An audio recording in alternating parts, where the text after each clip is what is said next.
No, it's not tea time. Just getting ready for an interview with Pastor Rickey Scott of Outreach Ministries.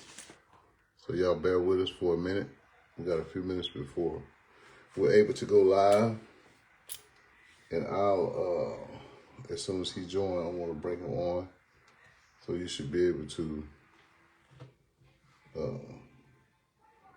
see us.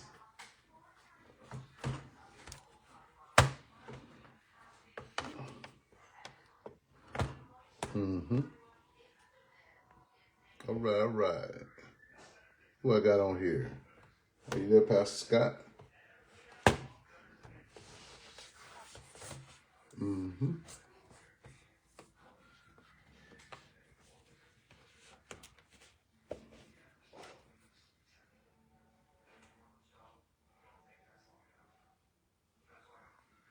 Just waiting on you to say something, Pastor Scott.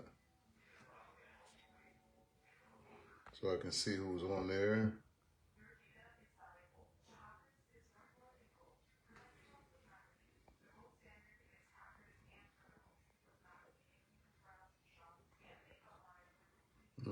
Just sent you an invite. Okay.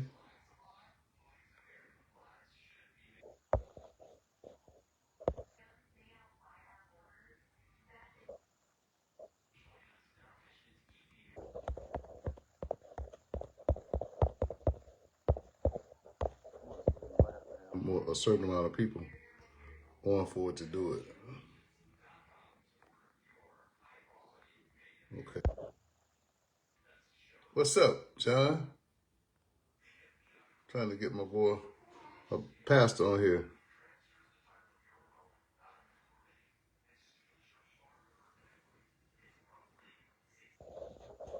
Okay, it's not letting me do it with you on the iPad. So because I see your name. Man, everything going good, man. I got my little brother, my big pastor, my little brother like you.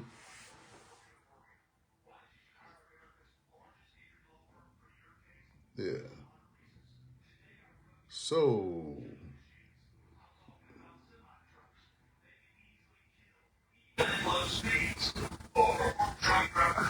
all right. Let's see something, if I can invite Pastor Scott on here.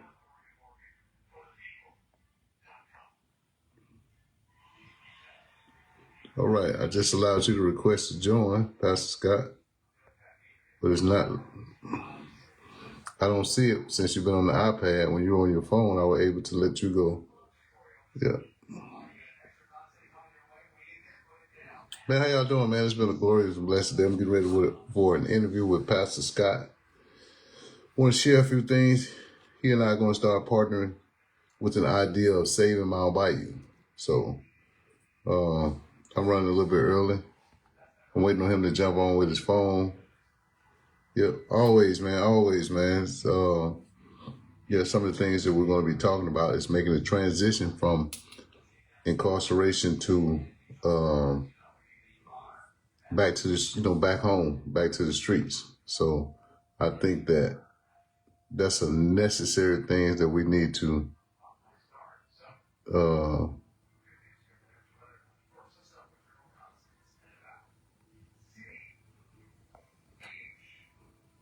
a necessary thing to where we need. Okay, it seems like Pastor Scott. Just waiting on him to jump on with his phone. And then we're going to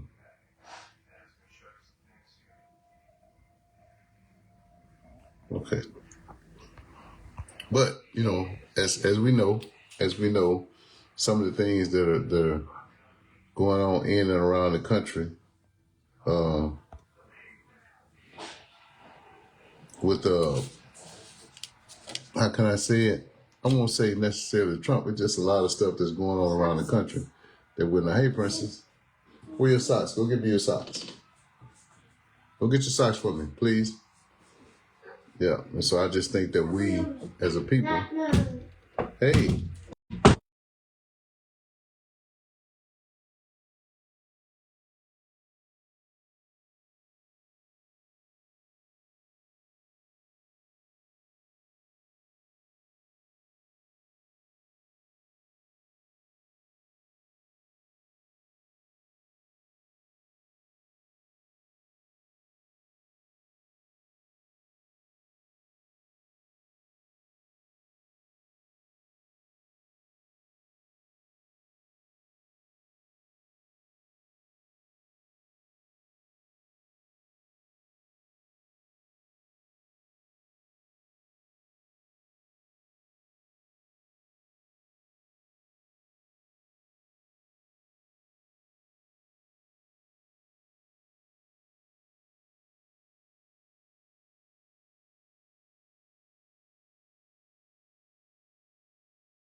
All right, Pastor. I just sent it. I just sent you an invite. It says that it's adding you.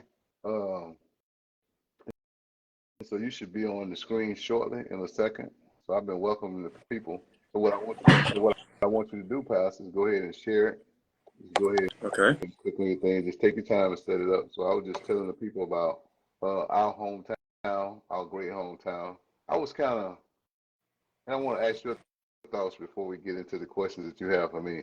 And see, I kind of glanced over the question. I didn't read into them too much because I want to answer honestly and from my heart. Um, while you're setting it up, I was just, Okay. we have three mayoral candidates this term. We got Letha, who's running for re-election. We got Kennedy Johnson, who's coming back and running. And then we have some, what is it? A white guy that's running for mayor. Mhm. Yeah. So I just wanted to ask you your thoughts while you're setting up your Yeah, phone. that's my thoughts. Yeah. Look, give me a sec. Did you tag me? Huh? Did you tag me? Did you tag me in? Oh yeah, So you tag. we're seeing Okay. each other. You're on my screen. Okay, You're on I my got you. screen. So everybody can see you. So what I'm gonna do is I'm gonna just invite some more people to come on. Okay, I'm do that. invited. So what Yeah, you I can do just is, shared it. I just shared it as we go. okay, So I shared it. yeah. And then what you can do is you can just invite. What I'm just going down.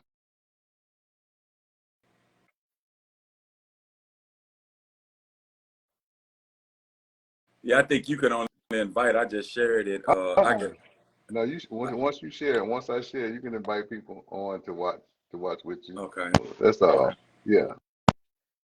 Once you shared it, you'll invite people. I'm just going down the line, just adding people. If they come on, that's fine. And Okay. so they're ready for a great show. But I'm anxious to just hear before you get started. I mean, it's just something, So you got. huh? I res Uh-uh. I respect the fact that he had enough courage. I think, in my own personal opinion, and I don't know him, and I might be wrong. If I'm wrong, and when I see him face to face, I apologize. But if I'm right, uh, I want him to tell me I'm right and take his name off the ballot. You know what I'm saying? Yeah, I think that. Yeah. Hey, how you doing, Miss Horton? Minister Horton, how you doing? So these are some of the people. These are some of Yeah, our people, I your just people. said I Yeah. was trying to see how I could It's a like it's a tag. it's a face icon. It's a body icon that should be at the bottom that you should be able to add them to. But then Was your people will be able to come on the screen. Like once you're on the screen, uh-huh. once they see that you're live too, once you shared it, then they can also come on. They'll be able to come on to the live too. Okay, As so soon as they come on, I say. yeah, I So I think was just yeah, wondering, yeah, I see him coming on. I see him coming on. yeah. And so that's all. And you should be able to tap and comment too. And when I tap in the comment, what do I just put? Now What? just tap on their name, their face, and Okay, then and just reply to them. You can hit I reply, got it. and sometimes it might feel, yeah, yeah. So that's all. Okay, I see what you're saying. I Yeah. got you. And so this is a test run, but the next one will be hopefully face to face. But this will be for a future run, Right, and right, we'll work that out. Be able to. right, right. Hmm. I see. Yeah. And so Mhm. yeah. And so I'm learning. that's huh? Just a test run. I'm learning. I'm Oh yeah. learning. Oh yeah. No, we learn. I mean, we're building together because this is the thing. This is the thing. Like you spoke about the other day, like your vision and stuff for Mount Bayou. And so this is a part of the building process. Sometimes we can set the form. You can set the form and do all the planning you want, but sometimes God is going to have you to move things around. Yeah, So He's going to, because He want to see if you really want to do it. that is correct. That is correct. That is You correct. understand? You agree, Pastor? So I agree. I and agree with so yeah. you're preaching now. You're preaching now. Well, I learned from you, man. I would never forget, man. When I first came home, uh, and we'll kind of like get into that. When I came home and I was riding, my brother and I was going to Cleveland, um, down to the courthouse, and I passed by, and you had the rally where you had invited I remember that. uh, the warden and everybody, and Miss Pauline Rogers that came down from Jackson. Right. We were talking about all the people that doing the ride. They had lost their lives doing the ride, and I was just riding Mm-hmm. by. And man, when I came in, I was so blessed and inspired. And at the time, I didn't even know that you was my partner's son. You know, but everybody was telling me, you know, when I went in, a couple of people that knew me, I had been gone so long, a lot of people were shocked to see me walk in. It was like, you know, I had been gone, you know, over 2 decades. Right. You know what I mean? And so it was like, it was refreshing to see what you were doing, and it inspired me to do the work that I'm doing now. Okay. Especially having see Warden Starks there. You know, she was there at the time, and then Miss Pauline Rogers really reeled me in. You set the Right. hook, Right. but Right. Pauline reeled me in. Gotcha. So that's what I'm gonna do. Matter of fact, I'm gonna go ahead and put her name in here. Yeah, shout out to Miss Pauline and Mr. Fred because they doing a great job down there in Jackson. What Yeah. man? Listen, when I say they have blessed me Yes, sir. so much, uh, Yes, sir. man, it's unbelievable to how she has. You know, everything that she have, I try to go down and support. That's right. That's You know right. what I mean? That's right. Because I know if she's doing it, it's from It's gonna be positive. what It's man? gonna be positive. Yeah. So, yeah. Let me see. I'm just inviting some more people on. Yeah, go ahead. Yeah, I'm Yeah. speaking. And Yeah, I think so I get it. I'm gonna turn it over to you in Okay. about 1 second. I'm gonna invite some. Let me Yeah, see. you showed me how to invite, so I know how to do that now. Yeah. And so, like I said, this is a test run. This is nothing. This is something that you people are going to see regular, and I think that we need more of this. That is And so when it's the thing about it, when people hear about it, they're going to hate that they missed it. that's right. And But I'm glad so, you're doing it live so they can go back and view it. yeah. And so people are coming on now. Yeah, they. And so now, Pastor, I'm going to turn everything over to you, Pastor. All right. Well, look, I'm glad we got off that other question. It's We're gonna touch bases on it. I call you personal. I'm not gonna put you on the spot publicly. That's right. That's right. That's right. Well, good evening, everybody.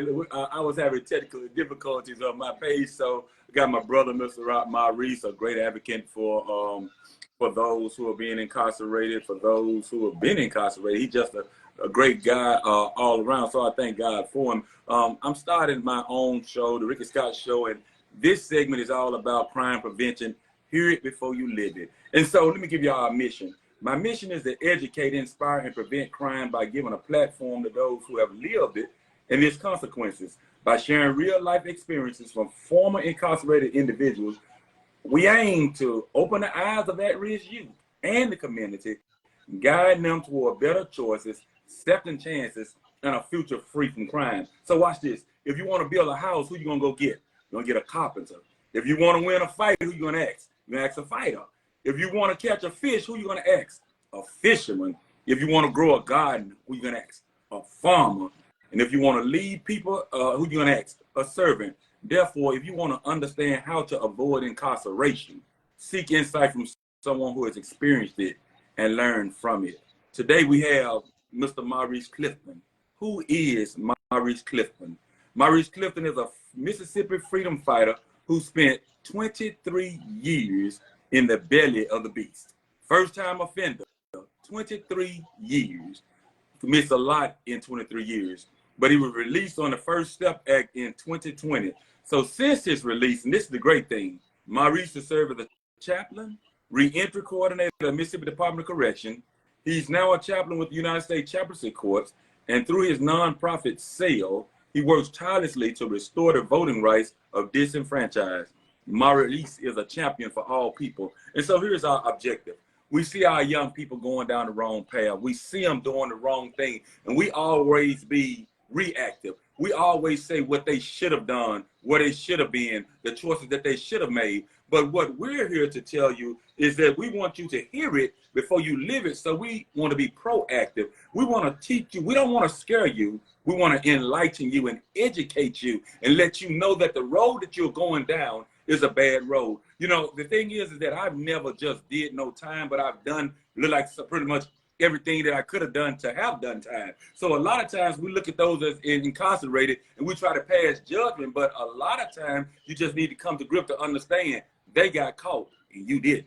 Because we all could think of something that we done that we should have been arrested for, because none of us is perfect. So here today, what we'll be sharing is educational information to stir and deter those who going down that wrong path of crime. We're going to try to deter them. And here's the thing. If we can just help one person, one child, one child that's on that wrong path, one person that's on that wrong path, then our speaking will not be in vain. So here it is. We got a few questions for Mr. Maurice. And the thing is, I want you to take notes. I want you to engage. I want you to share this on your platforms. I actually want you to sit down with your children later on and listen to this, because here it is. If you told me, if I go down this street, some pit bulls are running down there and they're going to bite me, guess what? I don't care how bad I am. I'm not going down that street. You deterred me. You didn't scare me. You deterred me and inspired me to make a great decision, a better decision. So now I'm looking for a passageway out instead of a passageway in. That is what we're doing here. We're trying to give those who are going down a life of crime a passageway out. So starting off, Mr. Maurice, can you introduce yourself and briefly share your background? What's up, Pastor Scott? Man, thank you. What's happening? It's hard to go behind you, man. You done preached the whole sermon, so I'm gonna just have to say amen. Here we go. Here we go. But long story short, man, I'm Maurice Clifton, senior. I'm born and raised in Mound Bayou, Mississippi. And I always like to say born, bred, and fed. I lived in Chicago, so I was that student, man. Well, growing up in Mound Bayou, I had a sense of pride about us as African Americans. Not prejudice, not racist. I just think that we should empower each other. That's the first thing. But I was one of those kids, man, that used to throw the rock and hide their hand because I was doing good in school. So like I said, I was a first-time offender, but I wasn't a first-time criminal.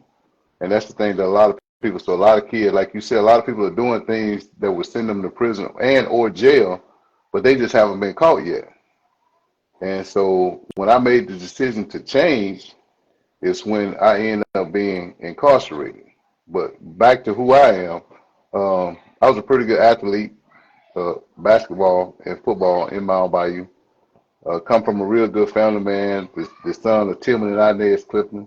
I'm my mother's 20th child. I'm proud to say that because it's the same mom, same dad. We grew up out west of town, went to Rising Star. My mama used to walk us to Rising Star until we got big enough to walk on our own. And so we were not made to go to church. We were led to go to church because it was their responsibility.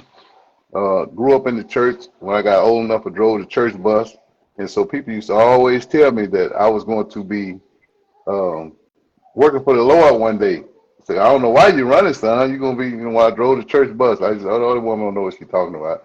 So I used to dibble and dabble in small little petty crimes, but still, when I got close to getting caught, I would always change my change my methodology or my criminal activity. I would change and move away.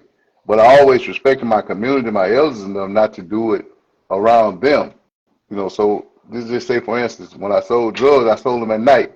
I didn't want to sell them in the daytime because I had too much respect for my mama's friends, the people who love my dad and my family, to do it in the daytime. So I kind of sold drugs at night. And so, like I said, I was a first-time offender, but I wasn't a first-time criminal.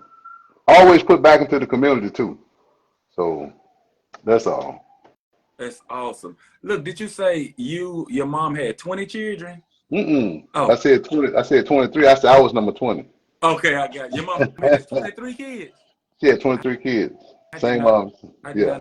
Not. Some of them passed away before I was born, but she gave birth. My birth certificate says 20th child born to this union. I see. Well, awesome, Mr. Maurice. Let me ask you something. So how old were you when you first got involved in crime? How old were you? Honestly, if I can be honest with you today, probably about 15. I learned how to manipulate the phone system where I could make free long distance phone call at the pay phones right there at Smitty. right there it takes all the little phones. I used to call all my relatives. They're like, "Boy, how you calling me?" So I had a way that I could learn how to do. That's when Sprint first came out. Sprint came out with the cards. I could always just change the last number of the cards and make free phone calls. Right. You know, so I'm probably about 15 in high school, Right. and that's that's the real thing. So I was always intelligent enough to figure out a way to do a crime to where I couldn't get caught. You know, where I could get caught. Like I said, then when everybody, it was so bad that when I think my junior year, that the people from Sprint and AT&T sent an investigator out to see how I was doing it because they wanted to fix the system Right. and it was broken. So when I told them, okay, you take a card, I could just change the number, the last number at the end, or change the second number from the end. Just remember what I did, and it will activate a whole new number because they issued their cards in sequential order. You know, back then. Right. So I So, was, yeah, go so ahead. listening. I see you say you were 15. As I look at crime on TV, as I look at crime everywhere, it looked like the ages dropped down to 10, 11, 9. And so the thing is, what is the hope for those youngsters? So here it is. What led you down that path? Because I heard you say you grew up and you would go to the church and you drove the church bus and you was inspired, you was being poured into and motivated, said you're gonna work for the Lord. So my question is, with all those great things going, and this is a question because what I found out, a lot of the children and a lot of people that's getting into trouble is the ones that's trying to prove something, like I'm not a square or I'm not a nerd, you know, and they go commit a crime, and by the time they get there, it's too late. So what led you down that path that might deter someone who's listening from going down that path, whether you're in a good background, bad background? What led you down that path? Man, I was just being, as the old folks said, I was just being managed. I had no reason to be in the street, none whatsoever. I had no reason to be doing well. I wasn't necessarily in the street doing that, but I didn't really get into the streets until my 20s, like 2024, to where I started doing things that could really, really send me to prison instead of getting a slap on the wrist. But it was just me being in a small town, being bored. That's the first thing. So there weren't enough activities for me or Mm. for us as young kids than for us to find something to get into. You know, like the Cody Masons or the Theon Chambers, rest his soul, or the different guys, or Fitzgerald Sanders, who's serving the life sentence out in Florida. We just didn't, Tony Sanders and all of us, Jerome, Marvin, and all of us used to be together. My nephew, Robert Hackman, we didn't have anything to do. But what it was in the town, we used to play the other sides of town. And if we got into a fight, we would fight each other. And the next time we see each other, we might be on the same team in the basketball court. It was never a thought of me wanting to take somebody's life that I grew up with, that I love, because I know I would hurt my family too much. I would hurt. Now, there were the occasional crimes in Mount Bayou that were horrendous, but growing up, it was never a thought me wanting to do something that would send a friend of mine to prison or jail for life, or to take his life where I could never see him again. Um, so I don't know, man. I just think there were not enough activities for me, for us to do. I didn't want to swim, so if you didn't swim during the summertime, you were bored. You were sitting under the pavilion out in the park playing tuck or shooting dice. Right. So wherever we would get together, we would sneak out the house. I still was required to be in the house at 10 o'clock, but from when I got up in the morning, I would leave. It was nothing to do. If you weren't chopping cotton in the summertime, if you didn't catch the bus from Ham, and nobody wanted to do that at the time, unless you wanted to have some money, we would go 2 or 3 days a week just so we can have some money to go to the dance on the weekend. So I think that our communities don't have enough for the kids to do outside of being bad or being managed or being fast. And so and so I hear that a lot. Let me ask you your expertise on this. So your opinion on this. So they say, well, when we give the children something to do, they distort it with drugs. They distort it with gangs. They distort it with alcohol. They distort it with criminal activities. Case in point, just say, hey, we're going to have, just say the gym open until 11 o'clock tonight so they can have something to do. How can you prevent those children from just say coming in under the influence, or children from other towns that come in that distort what this town is trying to do positive? Do you think a larger police presence would be good? How can you give the children something to do without more criminal activities happening? I think that um, what I liked when I was growing up was that the elders took time to pour into us. Like T.Y., who used to be the former police, he would take time and talk to us. And I think that we bring them in and we turn them loose. We let them figure out the way. We open the gym for them to come in, but there's no guidance. So if you're going to invite them in, let's just say we took schoolers and we invited them in, we got to have structured activities because our mind is the devil's workshop. And so we have to be able to bring them in and give them something constructive to do, whether it's 2-on-2, and then you got to reward them for coming in so that, first of all, when he's coming in, when a child is coming in, we're in the town, even as small as Mount Bay is, we're divided into groups. Right. This so-and-so kid, this so-and-so kid, I don't mess with him because my mama don't mess with his mama, or my daddy don't mess with his mama, or something like that. It's always some sort of division. So first of all, we got to tear down that thing that divides them and show that they're all on the same even playing field. Awesome. And so we can't we can't just open the door and bring them in and expect them to govern themselves. So more police presence is not going to do it, because if you open the door, police on the outside ain't going to do anything with the internal conflict that's going on in the inside.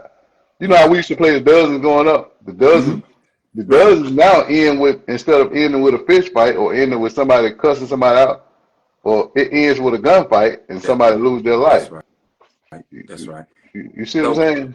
So basically you're saying leadership need to be more relational with the people, need more relational, need more hands-on. I got you.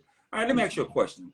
So when you was growing up, when you was, before you was getting in trouble, did you have people warning you to steer in a different direction? And if so, why do you think you didn't listen? The thing, like I said, I didn't really get into trouble until I became grown. I thought I had it all figured out on my own. But I had people on the streets in Mount Bayou like T.Y., Duty, because they would go out and play basketball with us, and they would sit us down and talk to us. You understand? Then I had my older brothers. My brother Sam was an attorney. Right. My brother Dan, them, they would come down and wait. My Robert, them, they were working. And I had other people, older people, the Henrys. You know what I mean? Right. When we used to go out and play basketball, they would sit us down and kind of talk to us. When they had the Mount Bayou All-Star, Bro Jones and all of them, the Stidham boys, man, they poured into us. When we used to go to the Catholic school, right, if we got out of line, they'll take us to the side, knowing that their size and voice was going to humble us, because we respect them as basketball players. So they would tell us when we were wrong, we were disrespectful. They would put us in our place. And so when I became old enough to have different events at the Cap, I required, before any ball is bounced or shot, we got to pick up all the trash. That's right. You know what I mean? Right. We got to sit down. We got to shake everybody's hand. You know, so we sit down and we fellowship before we started going into competitive mode, before we put on our warrior suit. So even though I was doing wrong at night, I was out there with Slack and Jose and them, Haywood, Darren Stidham, John Canez, Parrish and them. So I would be out there and I would be teaching them. I didn't want them. I didn't give them something in their hand that would send them to penitentiary. Right. And if I caught one of them with something, I would take it from them. I wouldn't go tell their parents. But I would chastise them. Hey man, you're gonna make something out of yourself. That's right. You're not gonna do this. So I'm doing this by choice, but it's wrong. Just because you see me doing it, it's still wrong. Right. You understand what I'm saying? So we had other people in town, and I won't name names, that were having youngsters, because they were they were so young and too young to go to jail. They was putting pistols in their hand. They was giving them drugs. If I caught them with it, I would take it. Right. And I tell them, no, you tell them to come see me if they want it back. And I would tell them, you can't do that, man. We out here by ourselves. We can't do that to our future generation. Right. So basically, we need more positive role models. Right. And stop trying to make a come up on the children, but we try to instill in them greatness. Is that what you're saying? Right. And our pastors can't preach from the pulpit. He got to get out on the ground. That's the truth. That's the truth. That's the truth. Reverend Hall, you can't stand out there First Baptist and do what you do. You know what I mean? Okay. Dad, my pastor, you can't sit at the museum and do what you're gonna do. Do something for the kids over there that's not costing them something. Put them to work over there. Offer them a job. Offer them a training. Do a Black History class, and have their parents to bring them. If a child got in trouble in Mount Bayou, if he was in, have a Black History class that he's made to attend Mm-hmm. because of something that he's done. So now I'm replacing his bad behavior with something educational that's going to inspire him to be one of those people on the wall, going to be Medgar Evers or T.R.M. Howard that's on the wall. Teach them about where they. I learned more about Mount Bayou when I went to prison than I did growing up at Mount Bayou. Mm. Because everybody else knew Right. how great Mount Bayou was. I didn't know growing up walking on the streets. Right. The rich soul. You didn't know Man, that. man, That's right. I didn't know I was walking on rich soil. That's right. Right. You didn't know it. So look, we've talked about your life before incarceration. Let's talk about the reality of incarceration. We talked about now we've made the wrong decision. We've made the wrong choice. We got the man up, chin up, chest out. We here now. Reality, the fantasy world, I won't get caught. I've gotten caught. I'm here. They've sentenced me. Now reality is. My first question is, what was your experience like when you first got locked up? What I mean, when you that first day, that first night, what was your experience like? Man, okay. I want to go back, Okay. take a couple of minutes to go back a couple of months before I became incarcerated. Okay. It was 1996. 1996, man, I was so overwhelmed with the game that I was tired. I knew it was wrong, but I was in so deep that I wanted to get out, but it was like I was addicted. Okay. I was addicted to the lifestyle. I never smoked, never drank, but I was addicted to the money. I was addicted to Okay. the fast money. I never forget, 1996, I lost one of my good friends, Michael Terry, in April of 1996. All right, that was a big blow to me. In September 1996, I lost a really, really good friend of mine in Jackie Walker up in Jonestown. Okay. And I said that was it because we had an exit strategy where we said that we were going to, you know, flip a few bricks and get out of the game. We were going to walk away. Right. Right. And so I had decided to walk away. I had bought a house in Killeen, Texas, man, in a new subdivision. I had stacked up all my money to pay off my house, and I bought me a 24-foot truck with a walk-in sleeper, and I said I was going to go out there and haul computer parts. But Thanksgiving 1996, we used to have, I was over my sister Bobby's house right across from our store, neighborhood grocery, Right. and we had Thanksgiving dinner, and that night after Thanksgiving dinner, man, I was riding around. Never forget, listen to 8-Ball MJG. What can I do to get out the game? I just bought me a brand new little white Cadillac, and I was riding, man. I was riding and literally crying. I said, Lord, I done lived my life Mm. for everybody else. 1997, I'm going to live for me. A few more months, just a few more months. Just a few more months. 1997. Guess when I got locked up, Pastor Don't Scott? say December 96. No. Jay, how about 2 minutes after midnight, 1997? Get out of here. That's the first thought hit my mind. The Holy Spirit convicted me and said, man, he said, so the Lord said, now you're on your own. What you going to do? Let me see how you handle living for yourself. Mm.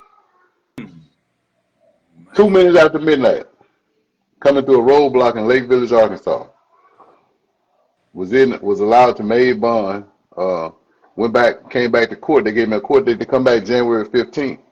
In that whole time, in that 2-week process, I had the flu when I was in Killeen, so I drove back. It was an ice storm. All kind of warning. The highways were closed. They told us we couldn't come. I couldn't come the back road because they had a lot of sleep. Right. And so I went down 20, went to Dallas, and came across and came back to court. Went to court in Lake Village. As soon as I got there, they arrested me on, first of all, a tax evasion warrant. You know, so I told the judge, tax evasion is a civil matter. I'm back here on a traffic ticket. I came back to your court in good faith, tell them to show me the warrant, and I'll comply. Never seen freedom again. The police wrestled me down in Lake Village. Police officer put me in his personal car. IRS agent drove me back to Greenville. When I get to Greenville, they charged me with aiding and abetting the sale of 6.4 grams of cocaine, about the size of a quarter, from a charge of September 12, 1996, when I wasn't even, the irony of that is I closed the deal on my house in Killeen, Texas, September 12, 1996. So I wasn't even in Mount Bayou when they said I was in the car when somebody stole 6.4 grams behind Smitty in Mount Bayou, and they said the silhouette in the car was me. So I was actually going to prison, well, getting ready to go to prison, not knowing I was going to prison yet, because my mindset was that, okay, Yes. I got enough money. It's 6 grams. I'm not gonna get that much time, either I'm gonna beat it because I know I wasn't in Mount Bayou. Right. And so the thing is, I went to federal prison. I didn't go to the state. If I went to the state, I probably could have bought it, beat it, and I would have still been in a life of crime, probably until this day, or dead. Right. But by it being the feds, they don't give you a bond because they say you're a flight risk. Okay. All right. Went before Judge Bogan in Greenville, no bond, put me in on waiting trial. So when they changed it to aiding in a bed in the cell of 6.4 grams, I'm waiting on my motion of discovery, working with my brother Sam, who was an attorney. So I already knew what I was waiting on. So they said the person that testified at the grand jury that wore the wire in my case testified at the grand jury in November. It was impossible because the person that did that was on the run from the feds, had been on the run since September of 1996, so it couldn't have been him. Right. So in essence, they were pretty much framing me to go to prison because they couldn't get me legally. Mm. You know what I mean? Right. But the reality is, you're isolated. This is my first time being incarcerated. Okay. You know, I'm in a cell, bars. You can't use the phone when you want to. You're waiting on them to bring you your food. You know, in the Greenville City Jail, if anybody knows, I don't know if any people from Greenville, if you that, you know, and they put me on the back wall, so they didn't put me in population because they were getting ready to charge me as a kingpin. They Mm. put me on the back wall and kept me isolated and separated from everybody. It was freezing, the windows was burst. So I'm just saying, I just, you know, started reading my word, just staying past, okay, I'm gonna beat this, I'm gonna beat this, I'm gonna beat this. And so from January 1997 to February 1997, they kept me there before they kept me in Greenville City Jail before they took me to Oxford. Still no bond, waiting for a trial, waiting on everything. So now I'm depending on everybody else to find me a lawyer or to do everything for me. Right. But now I got to deal with self Right. because I'm by myself. Right. No matter how many friends you have on the outside, no matter how many people you think love you on the outside, when you become incarcerated, that situation has stirred the whole pot to where you're separated from everything that you thought loved you. Mm. Yeah. So it's going to separate. It's going to separate the cream from the water. It's going to separate the good from the bad. So you at that point, Pastor. Let me ask you So a when question. you Let me ask you a question on that. So for those young guys that running with a crowd, they got the guns, they got the switches, they got all this going on. So what I'm hearing, they got the money, they got the guns, they got the power, they got the fame. Will they be able to carry that in that cell with them? Will they have their friends with them? Will they have their money with them? Will they have their guns with them? Or when reality sets in, you by yourself to fend for yourself, and how can you fend for yourself? I guess that's my question. because you're coming in, the only thing that you're going to take with you is your name.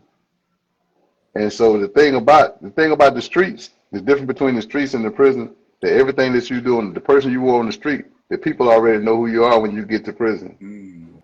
So the blessed thing for me is that when I went to prison, I had a good name on the street. Okay. So I was somebody on the street, so I had a good name.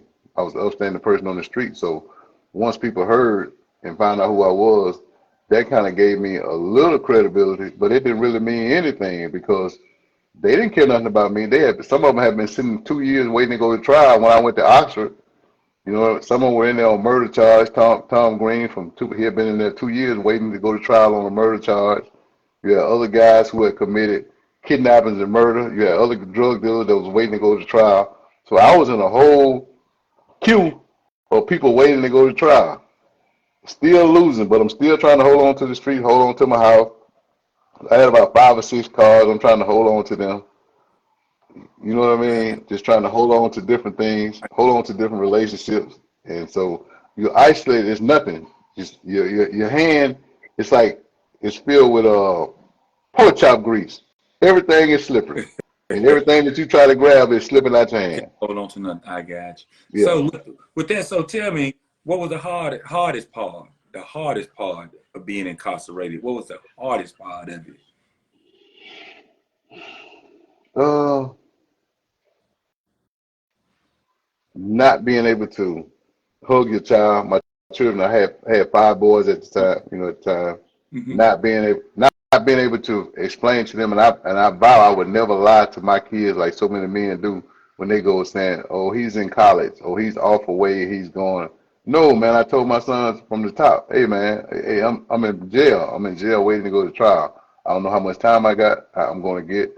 So I wanted to be honest with them up, and then the look on my mother's face when my mother came to visit me, and the knowing that I let her down. Right.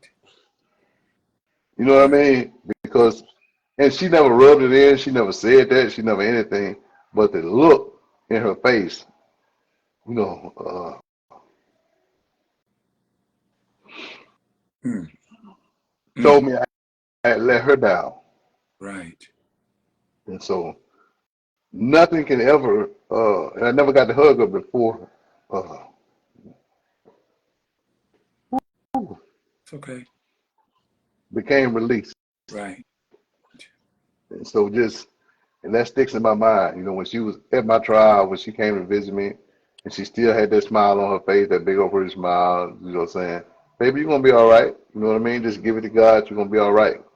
That was her mantra. You know, so that that's the thing. You know, not aside from that, that's a pain and a feeling that you would never ever be able to erase. Right. You know, so, Right. So let me ask you this. So what's something you wish you would have known before you had gone that probably would have changed your mindset? You know, we know that you prepared to stop there before 97 and 2 seconds in, it caught you. But what is something that you wish after reality set in, you got this X amount of years? What do you wish you could have done different? What you wish you would have known that would have changed your mind and deterred you from the decision that you made? I wish I'd have known that there was no shortcut Mm. to success. That if you take the shortcut around, then you haven't earned the right to be there. So I was a straight A student in Okay. elementary and high school. Even when I was in college, even when I quit college in Chicago, you know, I was on the dean's list. And so I chose. Nobody else forced me to do anything. I come from a two-parent home. Like I said, I don't really like clubs. I wish I had known that all you got to do is put in the work, and you can be whatever you want to be. That's right. That's right. And see, one of the things that my college professor told me in 1990 when I was in Chicago, I was at Malcolm X, and I was majoring in nursing. Dr. Kosei, never forget it. Um, this when I first kind of like started hustling while I was in Chicago, and so I was doing some things. I ended up buying my first house when I was 24 in Chicago, and so going to college, wanted to get my nursing degree. I had my oldest son Nate, and I had my 2 sons, Maurice Jr. and Trinell. And I was living in Chicago. I was going to school every day, and so I quit school to start going to the streets.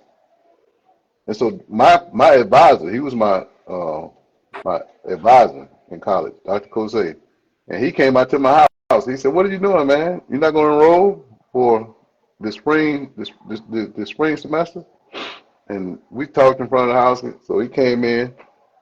He was talking to him. He said, "You got to talk to him. He got to go back to school, man." He said, "You know, he ain't got that far. He got 2 years left." And so I said, "Dr. Kosei, how much you make a year?" He said, "I make roughly about, you know, $80,000 a year." I said, "Well, Dr. Kosei, I probably make that, you know, in a month." Mm. And he said this. He said, "But I sleep at night." Mm.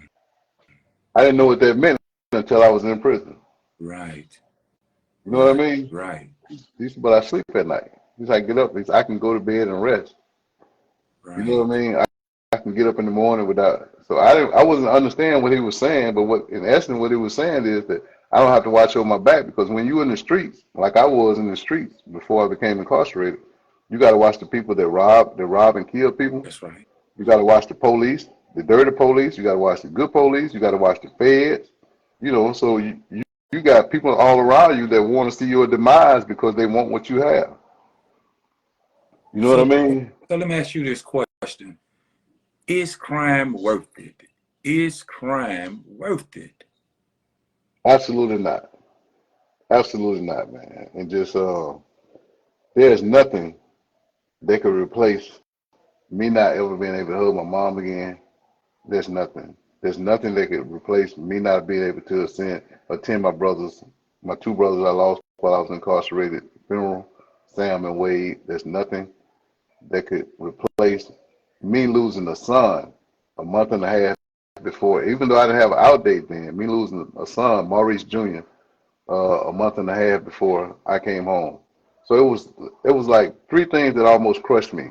And then in prison, because I was somebody on the street, I ended up becoming somebody in prison. Meaning that I had a little clout. But the thing was, my clout was different because I developed curriculums, and I made a decision when I went in 1997, while I was at the USP in Beaumont. For 4 years, I didn't see a car. I didn't see a tree, because the walls are so high they don't want you to see out. The only thing you see is razor wire and concrete and steel. And you get up every morning, you got to get up with your knife. So I was at the worst federal prison at the time in the United States. They called it Bloody Beaumont. And so I was there, a spokesperson for everybody that was from Mississippi, at the time. So everything that somebody in the Mississippi car wanted to do, it had to come through. I had to make the decision. So what people don't realize, Pastor Scott, is that the same things that are on the streets, drugs, are in prison. Alcohol, it's in prison. It's on the street. Tobacco, it's at a higher price. Cell phones, it's in prison. So there's nothing, no amount of money I made could ever replace the feeling of me losing my son while I was incarcerated, or me not being able to hug my mom while I was incarcerated. There's nothing. When you spend, my nephew ended up coming to prison, and we were sellers. Another guy named Ronnie Montgomery, he's from Mount Bayou. He was one of the sellers I took in Mount Bayou and tried to show him how to do time. When we got there, he came out, and I told him when he left, man, when you go home, just do the right thing. He came home, he was shot and killed in Daniel Quarters in Mount Bayou when he came home.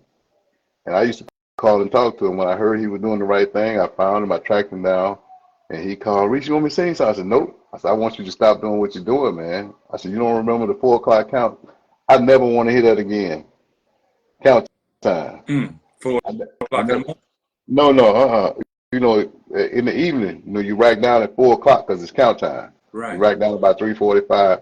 Every day in the Fed, they count you during the week. They count you at 4 o'clock and 10 o'clock. It's a stand-up count. You got to be out of your bed on your feet. It's 10 o'clock. So you think about it, I went through 23 years of 4 o'clock counts.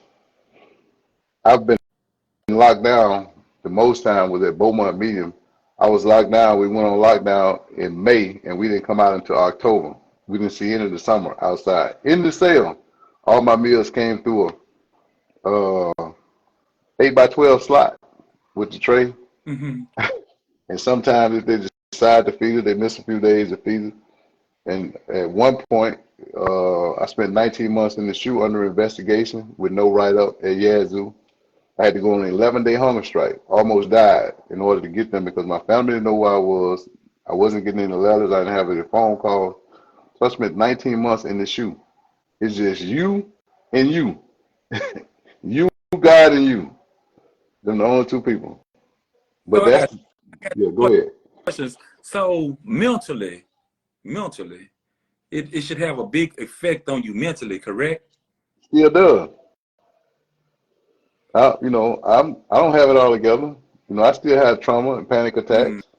I still have nightmares where I wake up thinking about the people are lost.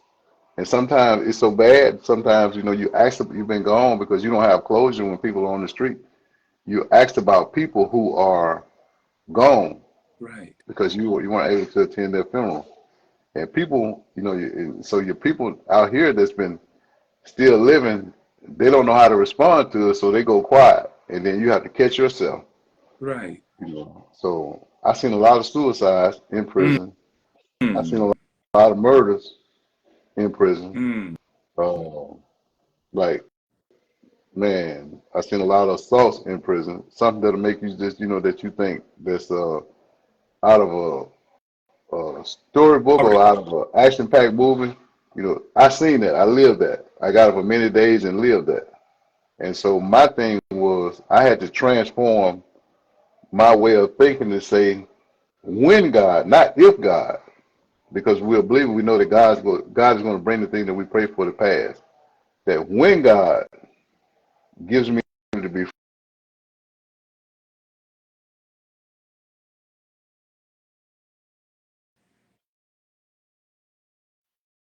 I prepared myself for the day that God was going to provide my freedom. Okay. You know, so I tell kids now, freedom is when preparation meets opportunity. So you Let me got to, yeah, let go me ahead.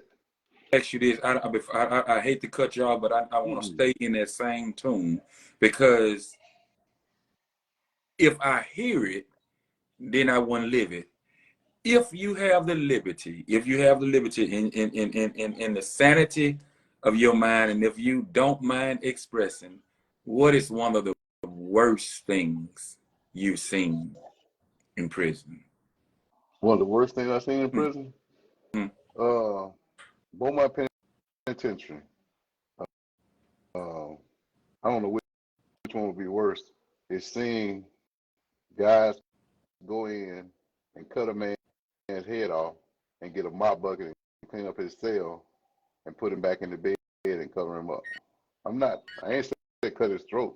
I'm saying decapitate him, The whole head the off. whole head off. And, and you know your body's going to drain the blood, so they're going to catch the blood in the mop bucket, go rinse it out, mop it up, get a bunch of bleach that they're not supposed to have that we buy, and clean the room up and put the towel up and close the door. You know, and I've seen a couple of times where guys got stabbed, got their eyes stabbed out, you know, weird. I know a guy had 2 weeks to go home. 2 weeks. Well, really 10 days. Philly, he was a 5%er at Beaumont Penitentiary. And a couple of guys from Detroit, you know, stabbed him probably 100 and some time in room 125. In room one, I seen a couple of murders happen at different institutions in room 125. And that's why whenever I went somewhere and if they even thought about putting me in a room that was at 125, I wouldn't stay in it. You wouldn't go. Mm, no, no, you know. And so I seen guys take a guy, you know, cut his eye out. You know what I mean? Stab him and cut his eye out. But a lot of guys commit suicide, so they don't have to deal with that. So Because it's deep trauma. It's deep trauma. it's deep trauma. You know, especially when they lose their wives. The first suicide I seen was a guy named it was a white guy, man. Me and him worked together every day, getting the yards at Beaumont together, and his wife left him. And he said it, man. He was just saying he was trying to hold on. He only had 10 years. But he hung himself. Mm. You know, and there are only bars there, so you know, guys have to be creative to run something through the vent and hang themselves, you know, through the vent. You know, but you know, you think all night you braid a rope, make a noose to tie around your neck because you want to escape the pain. A lot of guys do heroin or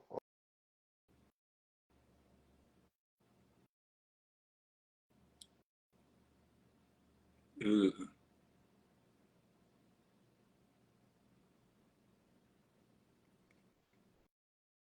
Like we froze.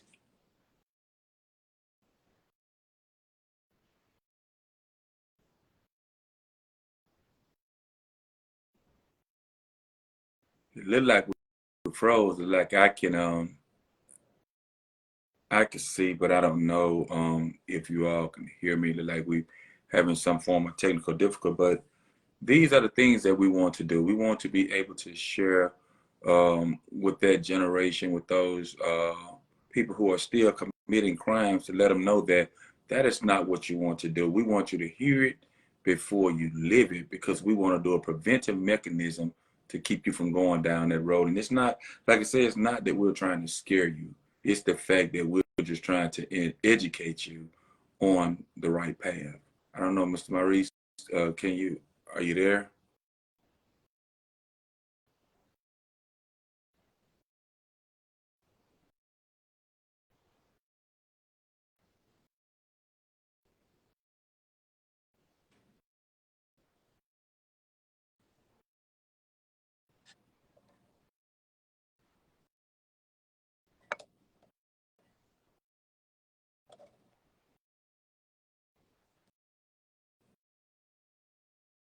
Are you there, Mr. Maurice?